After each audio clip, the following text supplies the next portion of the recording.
अस्सलाम वालेकुम, कैसे हैं आप सब। आई होप बिल्कुल ठीक है। आज आपको सिखाऊंगी बहुत मज़ेदार सा अचार। ये जो बहुत अगर घर में आपके वेजिटेबल्स बच जाएं तो आप उसको किस तरह यूटिलाइज़ कर सकते हैं। तो चलें वीडियो शुरू करते हैं।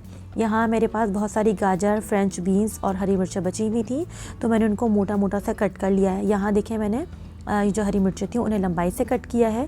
जो मोटे मोटे जो उसके अंदर डंठल वाले बीज थे वो निकाल दिए हैं। गाजर भी मैंने मोटी कट करी है, बारीक कट नहीं करनी है वरना वो जल्दी गल जाती है। साथ मेरे पास बहुत सारी फ्रेंच बीन्स बच गई थी, मैंने वो भी इसके अंदर ऐड कर दी है।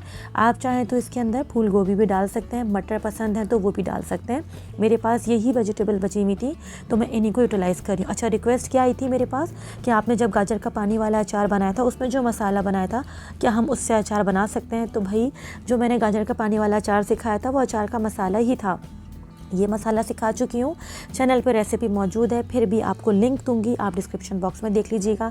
अब आप देख लें सब्जियाँ ज़्यादा नहीं है, बस 1-1 कप के बराबर है। मैंने यहाँ आराम से 3 चम्मच जो है अचार का मसाला डाला है।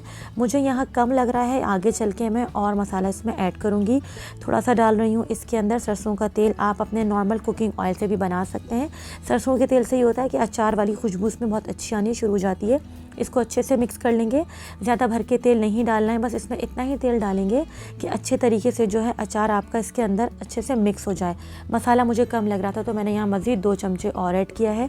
यहाँ आगे चल के अपने टेस्ट के अकॉर्डिंग मैं नमक ऐड करूँगी, क्योंकि सब्ज़ियाँ मेरे पास बची हुई थी उनको मैं यूज़ कर रही हूँ तो मुझे पता है कि इसमें नमक कितना जाएगा।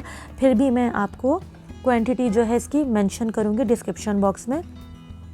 नमक डालने के बाद मैं डाल रही हूँ उसके अंदर कास्ट सिरका। अगर ये आपके पास नहीं है तो आप अपना नॉर्मल वाला सिरका डाल सकते हैं।